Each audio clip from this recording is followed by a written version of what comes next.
Bonjour. Alors je vais aborder humblement une question vraiment complexe. Et je pense qu'il est important que nous éclairions un peu nos lanternes, surtout en tant qu'éducateurs, profs et aussi parents. Euh, L'enfance peut véritablement être volée chez nos enfants, chez nos jeunes occidentaux.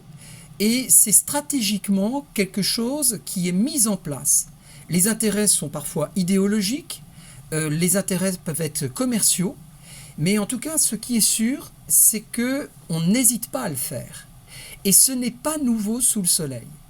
Nous avons des dictatures qui ont pris en otage et qui ont volé les enfants dans leur enfance, où ils devaient simplement s'épanouir, grandir dans leur famille et découvrir le monde avec une prise de recul nécessaire.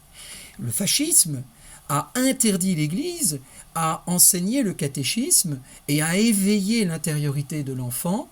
Il leur disait, Mussolini, à l'Église catholique, vous les baptisez, je prends les enfants et je vous les rendrai seulement quand ils seront vieux pour les enterrer dans vos églises. Donc il y avait vraiment une volonté, une stratégie de totalement manipuler la personne humaine dès son enfance et la programmer. Parce que c'est vrai, cognitivement, l'enfant est dans l'aptitude d'enregistrer et quelque part de programmer. Mais c'est là où il faut avoir une éthique envers un enfant entre 7 et 12 ans. Comme nous savons que sur le plan cognitif, l'enfant est là pour apprendre les choses et n'est pas complètement encore dans la réflexion, mais la découverte de ce qui peut être bien et de ce qui peut être mal, eh bien si nous avons des propagandes qui s'y insèrent ou des jeux de consommation profondément capitalistes et occidentales, alors nous allons abîmer l'enfant.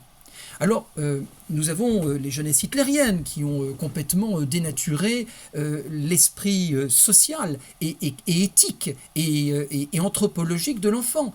Nous avons le marxisme, nous avons Mao Tse-tung qui ont transformé les enfants en des petits automates rassemblés sur une énorme place comme une vieille masse et qui, par des simples panneaux qu'ils présentaient au-dessus de leur tête, rendaient gloire fanatiquement à l'effigie du dictateur.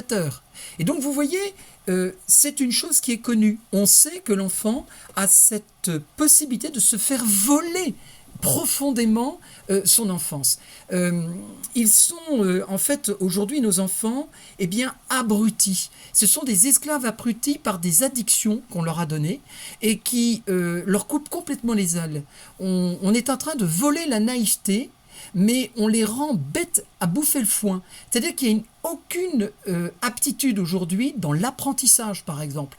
Aujourd'hui, l'enfant est en train de ne pas se trouver formé pour apprendre. Il est tout le temps devant les écrans, il est tout le temps devant des solutions, il n'a pas du tout l'intérêt et il n'en voit pas l'intérêt d'apprendre, puisque de toute façon, il a sous la main quelque chose qui lui donnera l'information qui lui manque sans la mémoire, ce qui est dramatique. Nous avons tué la créativité de l'enfant et l'imaginaire avec les écrans, et maintenant nous sommes en train de lui voler sa capacité de travailler, de développer sa mémoire. Nous sommes en train de voler la culture générale du coup de l'enfant dans l'initiation de la lecture et dans l'initiation de la création et de l'écrit. Nous avons combattu pendant près de 20 ans le fait de revenir avec les enfants à faire des dictées, à faire de la réflexion et surtout à être capable d'aligner au moins 4-5 paragraphes rédigés en raison de leur imaginaire et leur capacité d'écrire. Eh bien, aujourd'hui, nous allons avoir des logiciels qui vont, comme ChatGPT, qui vont du coup rédiger tout à leur place. Pourquoi ils apprendraient à faire cela, à écrire, à créer? Ça n'a aucun intérêt pour eux. Nous avons aussi les Lolitos et les Lolitas. Depuis 1980, la mode consommatrice a créé des nouveaux rayons vestimentaires pour accompagner des enfants et les initier à être dans un mal-être par rapport à leur âge, entre 9 ans et 12 ans. Et ces Lolitos et ces Lolitas voudraient finalement être plus vite vieux, et de 18 ans ou de 20 ans, et finalement ne supportent plus l'enfance et la simplicité naturelle des enfants qui ont leur propre âge. Et donc ils ne supportent plus leur père, PAIS. Et ça, c'est quelque chose de dramatique, parce qu'en fait, on est en train de voler l'âge de l'enfant, on est en train de voler aussi sa capacité de jouer dans la maturité de l'enfance, dans une création de jeu, et on est en train de voler aussi sa socialisation. Et cette socialisation, elle est déjà volée par les écrans et par le téléphone portable. Donc, vous voyez, nous sommes en train de, tout doucement, de laisser nos enfants se faire voler leur enfance, leur culture générale, leur capacité de mémoriser, leur capacité de se concentrer, etc. Et c'est encore plus vicieux que cela, c'est que en plus de tout ça, nous avons eu des idéologies qui commencent à se mettre en place selon une mode sociétale occidentale, où on va avoir le wokisme, on va avoir la théorie du genre, on va avoir l'identité mise à l'épreuve. Donc on leur vole même leur propre identité sensuelle et sexuelle. On leur vole leur propre identité personnelle. Et pire encore, on en vole leur stabilité, cette sécurité dans laquelle ils vont se découvrir, s'aimer tels qu'ils sont et pouvoir bien finalement grandir. Et on leur vole leur pureté, on leur vole leur naïveté.